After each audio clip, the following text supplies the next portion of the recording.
Hello everyone. I thought I'd put this little video together because I am a self-employed person. Although at the moment I'm in Thailand working on my other business, but when I'm back in England, I'm a self-employed tradesman. So what I wanted to do this time was just go through a few things of if you're looking to go self-employed and the things that you need to really consider. So if you just follow me, we'll go through a PowerPoint presentation and I'll give you the ins and outs of going self-employed. Hello and welcome to my PowerPoint presentation of going self-employed. I wanted to put this together because I think it's quite an important thing to go through, especially if you're considering going self-employed. So I just want to go through the ins and outs and advantages and disadvantages of making that step to go self-employed or a sole trader. Well, here you are. You've made a decision. You want to go self-employed, so you're quite happy. And why not? Because you know it is a very nice thing to be your own boss, but you certainly need to do some research, and you certainly need to go through some few things. And this is why I put this PowerPoint presentation together today, because I felt that this was probably something that most people will know about. However, if you're completely new about going on your own and you've never done this before, or it's unlikely perhaps that you have done this before, then going through this PowerPoint will just help you a little bit in making your decision to go to be your own boss. But first of all, let's have a look at your working environment, because this is very much how it's going to be basically. I mean, if you're working within a customer's home or around a customer's home, it's likely that, you know, we're going to get our cups of tea, and quite often if the customer's really nice, we get a nice slice of cake here. And at the end of the day, or when you finish your job, you will most likely get paid by the customer, and quite often by cash, if it's not too pricey. So before we go to be our own boss, these are the things that perhaps you will need to take into consideration. First of all, of course, your work is important. You need to know exactly where you're going to get your work from. So prior to registering going self-employed, you'll need to do some research, and you'll need to make some inquiries as to where you're going to initially get your work from. Now, there are many places that you can get work from, of course, and I do outline these in my blog. But it may be councils, maybe governments, maybe purely private, or maybe you're going to be looking at contract work, because most self-employed people tend to have some sort of contract work.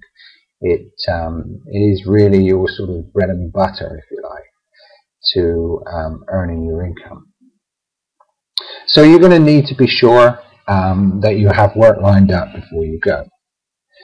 The other thing as well you need to probably consider is, have you got all the necessary qualifications? Now, of course, you will be, of course, qualified before you go self-employed, but however, there are some trades that require more, and you'll need to know those before you go, because if you're working say as a plumber, for instance, and you're working on gas boilers or something, then probably you'll need extra certificates, extra qualification certificates, to show that you are actually qualified to do that particular work. So you'll need to find out all those. Excuse me. And tools. You'll need to work out what sort of tools you will need. Now, obviously, when you first start up, tools are, of course, an essential part of the business, but certain trades, some tools can be extremely expensive, so you need to perhaps have a certain amount of tools to be able to do whatever it is that you can do in the beginning. You'll need to know how much it's going to cost you to go self-employed.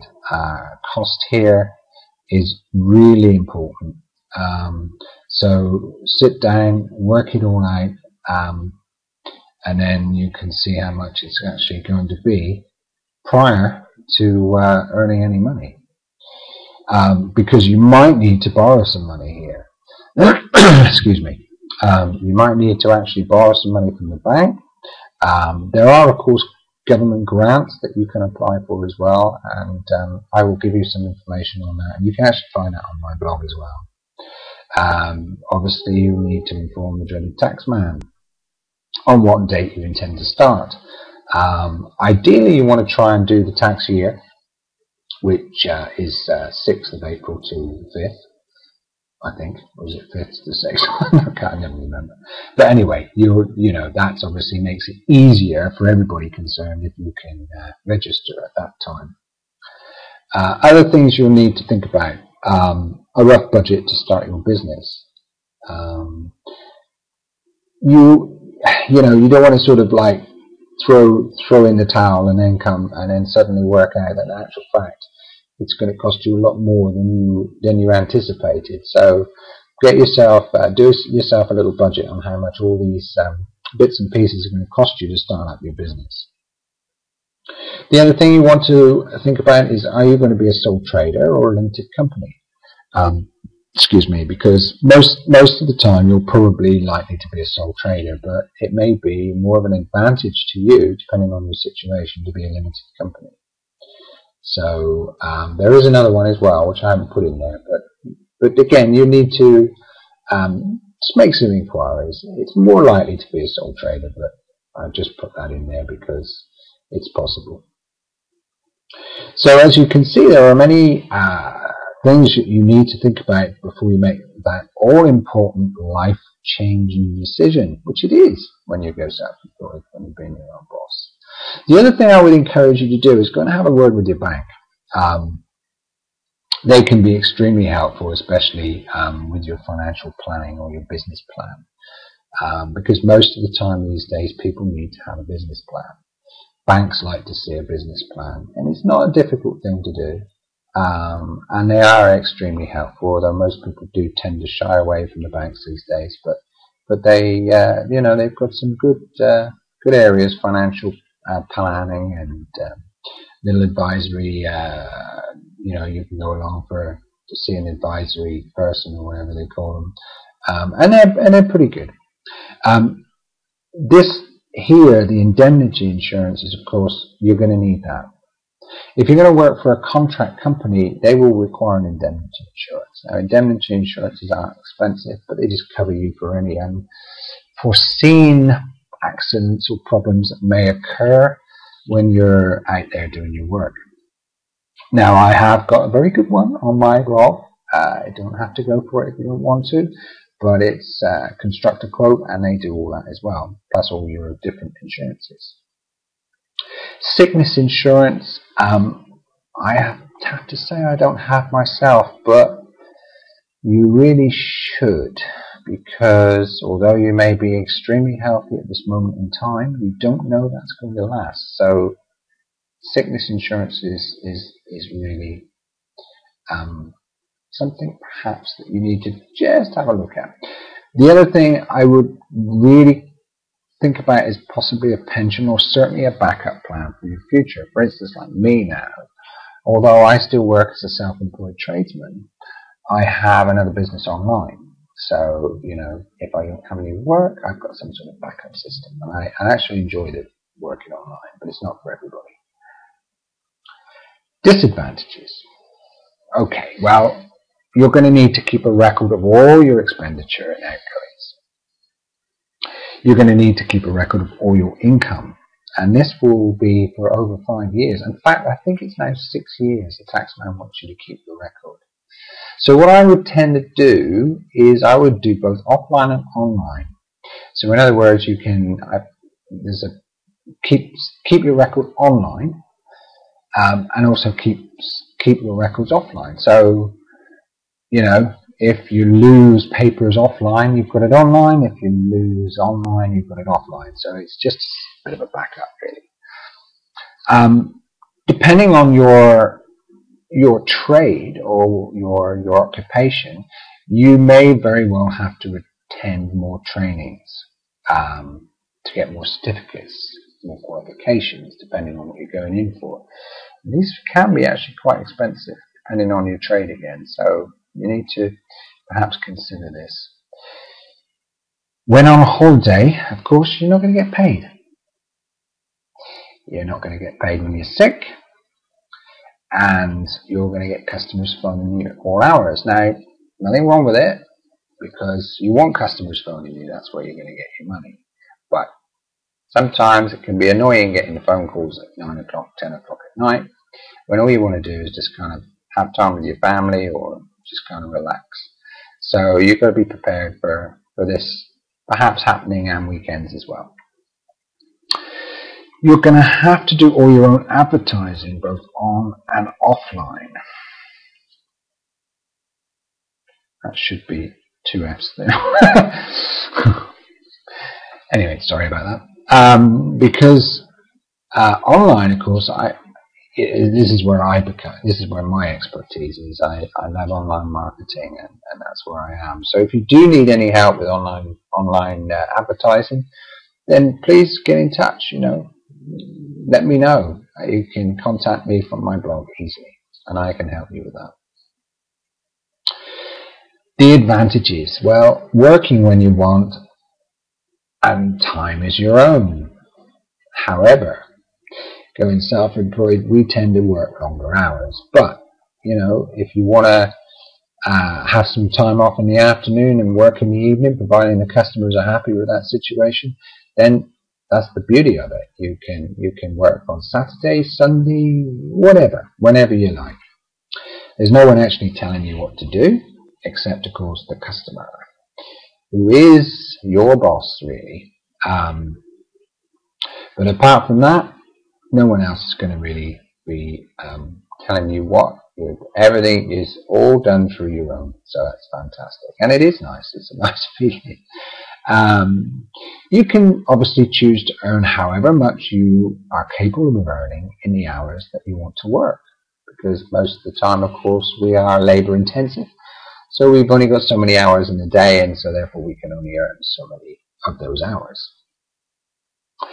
So if you want to work longer hours, you can do so, providing you've got the work. This is a really nice one. Choose a time to go on holiday. I love it. That's one thing you don't get when you're working for a company, is the flexibility to choose to go on holiday that might suit you and your family. You can also allocate work if required, which is really quite nice, because there may be some areas that you just don't want to work. You're not interested in doing it, so you can outsource it. However, you need to make sure that the person doing the work is going to do a nice job. Well, anyway, I hope that this has been a little bit helpful for you. Please do visit my tradesman blog. Here it is at the bottom, because I have got a lot more information on there. Leave any comments, because I'm more than happy to sort of try and answer any questions that you may have. So here we are. This is the yes or no decision. This is the biggie. You like the idea, but you're still unsure. So therefore, that's why we've just gone through, because this is important, the research. Because once you've done the research and you know exactly how much everything's going to cost you, and what work you're going to be able to get, and everything else, then that will be whether you decide to go or not go self-employed and be your own boss. So I hope that's helpful. Oh, and if you require any help in your research, I'm more than happy to try and help you with that. And certainly with the tools online budget analysis, or even help with how to use an online tax assessment. I have actually in my blog too a very good tax company who I've actually partnered up with, that's not quite right, who I've been in touch with because I wanted to be able to get because tax is incredibly important in our business. And I wanted to find a company that was really good, but also was quite good price-wise. And I think I found that. So you will be able to find that under my category of tax savings. So once again, please let me know if there's anything that you need help on or assistance on, and as I say, I'll be more than happy to help you. So once again, I thank you for listening to my webinar, and good luck with your new venture, being your own boss. Bye bye for now.